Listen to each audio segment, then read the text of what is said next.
Very much centred on Ukraine. Are those fears fading? I guess for investors, they have to decide whether this is a Rothschild investment moment or whether it's the last chance to get out of risk assets. And it does look like investors are looking through this Ukraine crisis for the time being.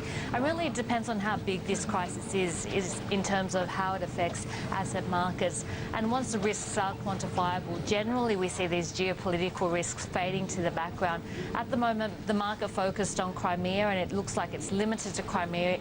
But of course, if we do see an expansion into East Ukraine, then we could see some more risk aversion coming into play. Of course, overnight, the US session was hit by those geopolitical fears, and we did see the market down by 0.7%. But one thing that's helped our session is that the fact that we've seen the US futures positive during the Asian session and US futures up 0.25%. In fact, we actually saw profit taking in those areas that did well yesterday. That's the energy and the gold space. Now, Europe imports 1/3 of its oil from Russia. So yesterday we saw energy stocks doing well, up by 1.4%. Today, giving back some of those gains, down by 0.6%. And we saw the same thing with the gold haven play, gold. We saw gold up almost 6% yesterday, but today down by 2%. So it does look like some of those geopolitical fears just fading to the background in today's session, but very light volumes. Hey, Julia Lee, that is, of course, the Reserve Bank, as widely expected, staying on hold at 2.5%. We touched on a little bit earlier, but did we see much reaction on markets?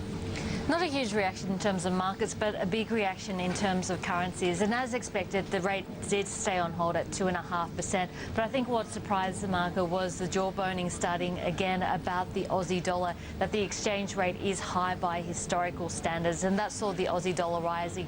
Earlier during the session, we had seen the Aussie dollar rising because of the building approval numbers, which were better than expected. But once we saw that RBA interest rate decision come out, we did see the Australian dollar falling back down to earth. So if we have a look at the Aussie dollar during the Asian session today, this is what it looks like. Once we saw the building approval numbers for the month of January, better than expected, and up 35% on year. We did see the Aussie dollar shooting up, but at 2:30, once we saw that RBA statement coming out, we saw the Aussie dollar back down again. Of course, tomorrow is also going to be a big day for the Aussie currency, and that's because we see the fourth quarter GDP numbers out. Now, we are expecting to see growth of 2.5% for that fourth quarter on an annual basis.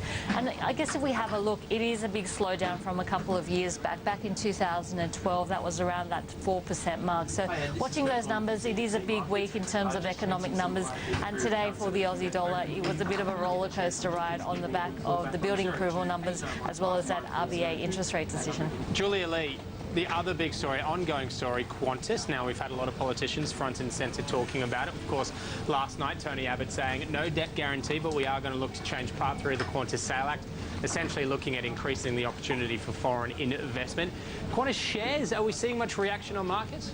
We did see quite a big reaction, down by 1.5% for Qantas today, and it does look like markets come to the conclusion that there is no fast solution here. It does look like both Labor and the Greens may be opposed to that foreign cap being lifted, that 49% cap, which means more months of trying to determine whether we are going to see some sort of government-related solution here. So the Liberals proposing that the foreign cap be lifted, and that for Qantas would mean a separation of its international as well as domestic airlines. If we have a look at the domestic airlines, that can be foreign-owned, but the international airline needs to have a 49% cap for the bilateral air rights around the globe. And also the other thing that we are watching in terms of the Qantas Sale Act is, of course, seeing Australia as the principal operations centre, and that may have implications in terms of maintenance, in terms of catering, training, as well as administration. At the moment, Qantas needs to do the majority of all of those functions here in Australia, but it does look like this is going to go on for a number of months, and it does look like it's going to be a tussle between the parties, and Qantas' share price reflecting that